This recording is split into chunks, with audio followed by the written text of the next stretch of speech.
Today we're going to review an LSO back brace as well as an LSO plus. So right here on the left side we have a L0627, and then here on the right we have a L0637, which can also be used as a 2-7. It can step down into a 2-7, and I'll review that shortly.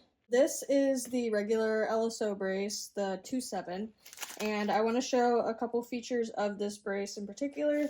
So first I want to start with the pull cords.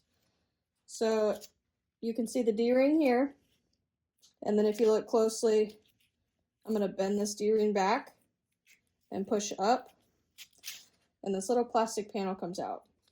So this is how we can actually shorten the cord. So what I normally do is I start with the cord at the bottom and I wrap it around. That's 1, 2, 3 times, and then I insert it back in. Whatever you do to one side, always make sure you do to the other. Same thing, pop the D-ring down, push up from the bottom, take that panel out. 1, 2, 3. Just like that. We'll slap that on the sides.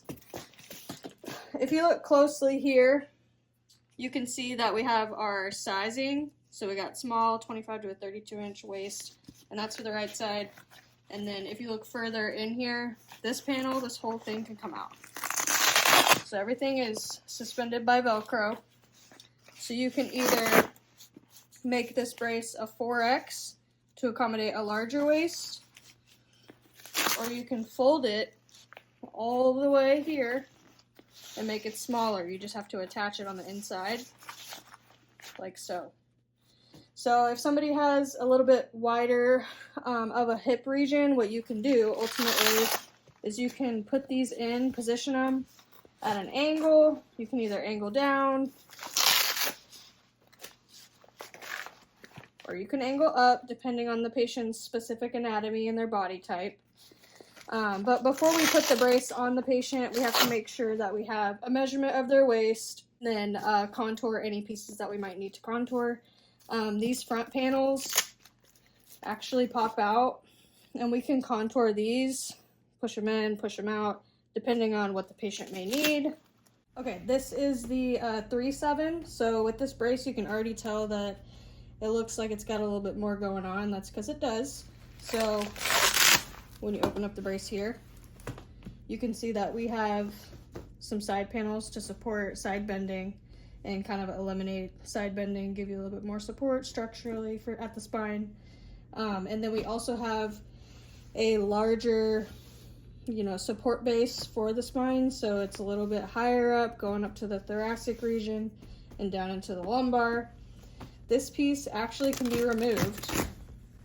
So once that piece is removed, and we remove our side panels, now we have a regular 2-7.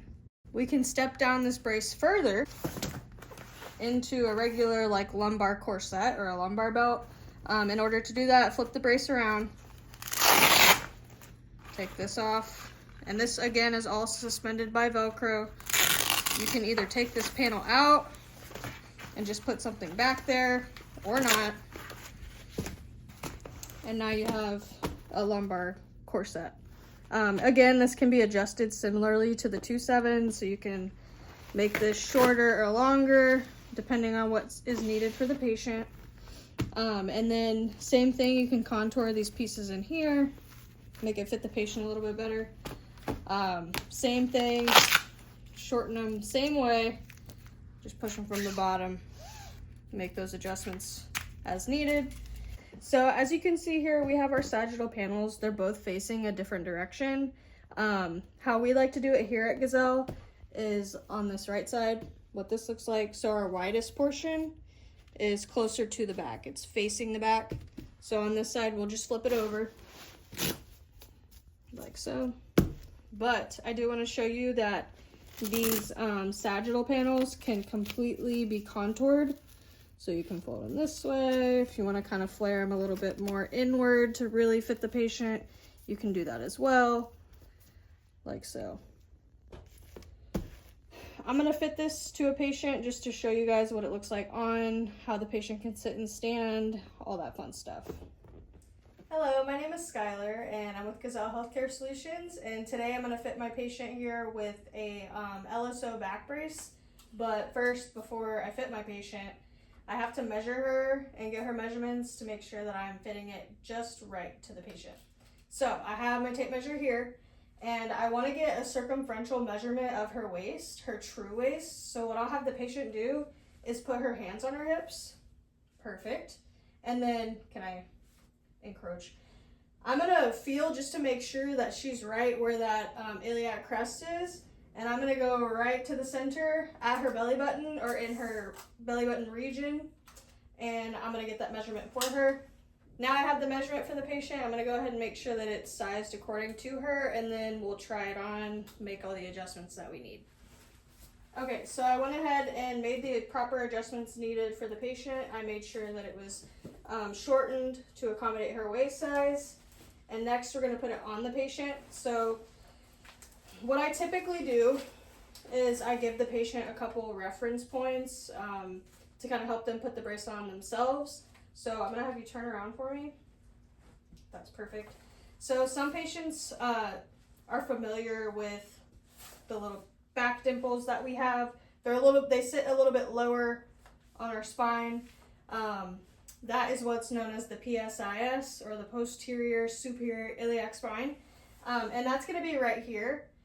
And that's where we want the brace to sit. So if a patient's not quite familiar with that, you can just tell them it's gonna sit pretty close on your tailbone. So it's gonna sit about right here. Does that feel comfortable? Mm-hmm. Okay. And you wanna make sure that this apex point here is centered in line with the spine. And then next I'm gonna have the patient reach for these here. I wanna make sure that my sagittal panels are in a good spot for the patient. It looks like they're right where they need to be. And then I'm gonna have the patient take a nice deep breath. And on the exhale, I'm gonna have her secure the points in the front. Perfect. Go ahead and spin around for me. And you can see here that the patient has them placed pretty much like on her belly button, which is where we want it. We want it right front and center. Looks good. Next, I'm gonna have the patient secure her suspension straps. She's only gonna pull off these little D-rings here. She's gonna loop them just like she's got them in her thumb. I'm gonna have her take a nice deep breath in a moment. And what she's gonna do is she's gonna pull the cords outwards, not in front. We want her to pull out. That way she covers more surface area as she wraps them around and Velcros them in place. And that is how you fit the LSO Plus. This is the L0637. I'm gonna show you how we can step this down into a 2-7. So I'm gonna have the patient take the brace off. So when she's removing the brace, she's gonna do everything nice and slow because she's under a lot of compression. So same thing here, nice and slow. Perfect. So in order to make this a 2-7, all I'm gonna do is ditch this back panel. We're gonna ditch the sagittal panels. And now we have a 2-7. So same rules apply. I'm gonna have the patient spin around. We're gonna find her PSIS, which I know is right here. I'm gonna set the brace right on the bottom there. I'm gonna have her grab her little pieces there. Same thing, she's gonna take a nice deep breath, secure the front straps, and then she's gonna pull her string.